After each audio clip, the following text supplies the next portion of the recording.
Yes, ma'am. You said for around 11:14 a.m. Hindi ko kasalanan na we're in this road to hell. Hindi ko kasalanan na hindi marunong. You did not finish your sentence, sir, ma'am. Can you elaborate po? Hindi marunong maging presidente ang nakaupo. Kasalanan ko ba yun? Hindi. Ba't sinasabi ng mga tao, kasalanan mo kasi hindi ka tumakbo, ikaw sana yung presidente, hindi siya. But then I said, maaga ako nagsabi na hindi ako tatakbo for president. May madaming mga negative doon sa listahan. Okay. So, Revelation that ayun nga, meron kayong mga request kay President Bongbong Marcos in case he wins, which is he won. And of course, yung conversation nyo with Senator Amy Marcos. Ngayon ba, do you regret teaming up with President Ferdinand Marcos during the 2022 elections? alam mo, inisip ko yan. Naisip ko na yan. And then naisip ko kasi, ganito. Sila yung tumatakbo, di ba? Tumakbo si BBM, tumakbo si Lenny. So, either lang naman sa kanila yung mananalo noon. Tapos mayor ako ngayon. Imagine natin, parallel world na either sa kanila ang president and then ako ang mayor. So I'm sure, lahat ng mga nakapalibot sa kanila, magtitingin pa rin sila sa akin doon sa Davao City. Hahabulin pa rin nila ako doon sa Davao City because tinitingnan nila. Yung mga nakapalibot sa kanila, wala na yan silang pakialam kasi president na sila, di ba? Pero yung mga nakapalibot sa kanila, may pakialam. Kasi sila yung tumitingin ng future. Sila yung tumitingin ng 2028. And then, meron akong realization yan because ang nagsabi sa akin yan, si former Senate President Manny Villar. Sabi niya, wala kang kawala dyan. Saan ka man magtago, saan ka man pumunta, hahabulin ka nila kasi tinitingnan nila ang 2028. So, I don't regret running for Vice President. Kasi imagine nyo, kung mayor ako, tas hinahabol nila ako ngayon. Diba? Napakadali nila ako i-suspend. Napakadali nila ako kasuhan. Napakadali nila ako tanggalin sa pwesto as mayor. Ngayon, hindi nila ako matanggal.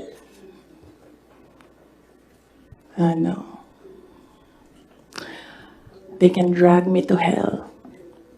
Pagdating nila dun, ako pa rin yung presidente ng impyerno. Ay, hindi man ako ni-request ni VP Lenny na tumakbong vice president niya. No, hindi ko pinagsisihan yung pagtakbo ko as vice president. And hindi ko din pinagsisihan na nakipagtandem ako sa kanya. I'm sure merong rason ang Diyos kung bakit ako nilagay dito sa upuan na ito, sa ilalim ng seal na yan.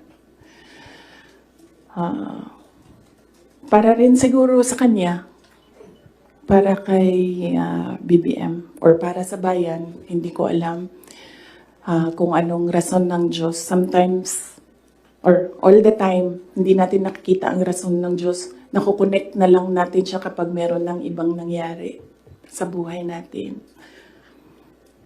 Siguro, yun yung rason para, ganito, gawin ko, bullshitin ko sila ng bullshitin. Bullshit kayong lahat. Drag me to hell.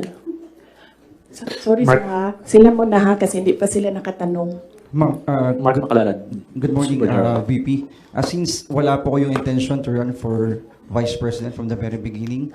Can we say na napilitan ba talaga kayo, and without yung call ni Senator Amy, masasabi nyo ba na nagamit lang kayo para lang manalo si President Bongbong Marcos sa pagkapangulo? Napilitan, hindi. Very rational yung decision making ko sa pagtakbo as Vice President. Sinabi ko kanina. Ganon din ginawa ko. Nilista ko yung positive, nilista ko yung negative. Nandun yung positive, sinabihan ko yung pamilya ko, tell me the negatives. So, ano yung isang tanong? Nagamit. Yes. Clear naman yun. Tinanong ko, bakit ako? And then she said, matatalo kami ni Lenny kung hindi mo dalhon ang mga Bisaya. Kaya nagbigay ako ng options. Bisaya tanan. De La Rosa, Bongo, Manny Pacquiao. And then she said na hindi kakayanin. Except for Manny Pacquiao, hindi naman siya nagsabi na hindi kakayanin. Ang sinabi lang niya, nag-refuse si Senator Manny Pacquiao. So, of course, ginamit nila ako para manalo sila. Obvious naman yun. Gusto niyo makita yung survey? Hindi ko siya dala. Pero next time dalhin ko, and then pwede kayo tumingin pero hindi kayo pwede magpicture. Ma'am, Yes, ma'am. Joel, DWIZ. yes. Ma'am, good morning. Ayong buntag, ma'am. So, tanaw ni mo, ma'am, sa tingin mo, ma'am, dapat tumakbo na lang po kayong presidente? Hindi din. Kung papabalikin ako, tatakbo kang Vice President. Lagay ko dyan. Drag me to hell. Ma'am Marlene po from Radyo sa Estranta. Here po, ma'am. Yes, ma'am. Ma'am, having said na hindi mo kasalanan na hindi marunong maging presidente, yung nakaupo ngayon, ibig sabihin ba ma'am, hindi po kayo kontento sa trabaho po ni Pangulo? Kaya nga umalis ako, di ba, sa administration. Hindi ko na gusto yung mga naririnig ko dun. Hindi ko na gusto yung mga nakikita ko dun. Kayo, kung gusto nyo ng pera, natatakot kayo, kayo lang. Huwag niyo na ako isali. The reason why, noong 2016, ito, sidebar na lang ito, hindi ito kasali, lalo tayong tatagal nito. Huwag na yan. Sige. Ay hindi. Hindi ko na gusto. Kung presidente niyo siya, okay lang. Ako, hanggang vice president lang ako. Hanggang number 2 lang itong bansa na ito. Wala itong number 1 para sa akin. Yes. Bea, Ma'am Borajo. Yes po. Hi ma'am, kanina po kasi sinabi nyo na, ma'am here. Yes. Kanina po kasi ma'am sinabi nyo po na hindi ka naman po inask ni VP Lenny para maging vice president niya. Did you somehow wish na sana inask ka na lang po niya na maging vice president niya to run alongside her? Hindi, ma'am. Uy, ginuukok og nidaog si Lenny. Gukdon, manggihapon na nila si PRD, di ba? Mag-ICC, gihapon na. Ala, samot na. Si Trillanes o si Lenny, magkauban man na sila. So kung presidente si Lenny, ilahag hapon ng ICC. Alam niyo ba bakit hindi umuusad yung ICC? Kwento ko sa inyo next time. Do you think po ba may regret po ba din kayo? Kasi yung mga supporters ninyo were forced to vote for the president as tandem. Yun nga yung sinasabi ko before na kasi may mga supporters din si President Marcos sinasabi na budol din sila sa Nino? inyo. Budol ako. Oo, nabudol din daw kayo sa nabudol din sila sa inyo. Parang gano'n sinasabi ng mga loyalista ni BBM na bumoto sa inyo as tandem. So, pwede na po ba masagot yun, ma'am, kung sa tingin niyo po ba bumaba yung pagbaba ng inyong suporta sa mga loyalista ni BBM ay enough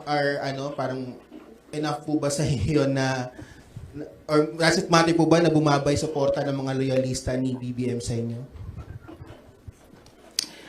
Hindi ko alam kung ano yung nire-refer nila na nabudol ko sila. hiningi nila sa akin yung kampanya ko, binigay ko sa kanila, nanalo sila. So, sando ng budol.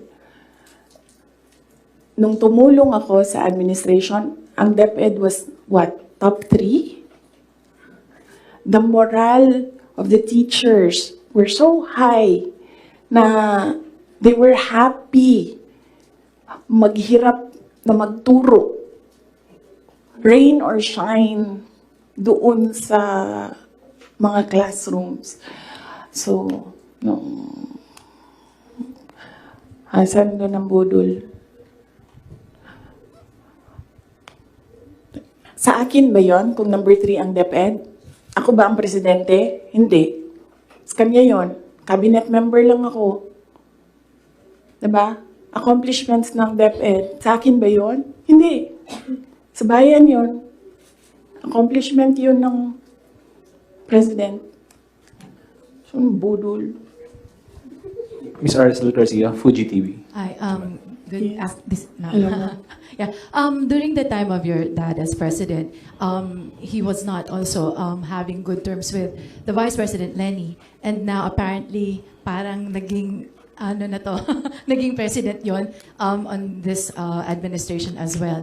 How do you feel about that? And my follow-up question would be, are you looking into running on 2028 as president?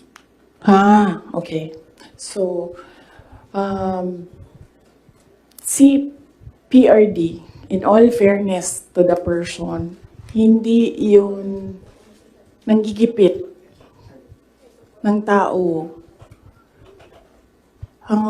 Hindi niya ginipit si Lenny Robredo. Tinanong ko, bakit 700 lang yung budget ninyo at the time? Kasi 700 lang talaga ang pinropose. Hindi natin alam anong rason.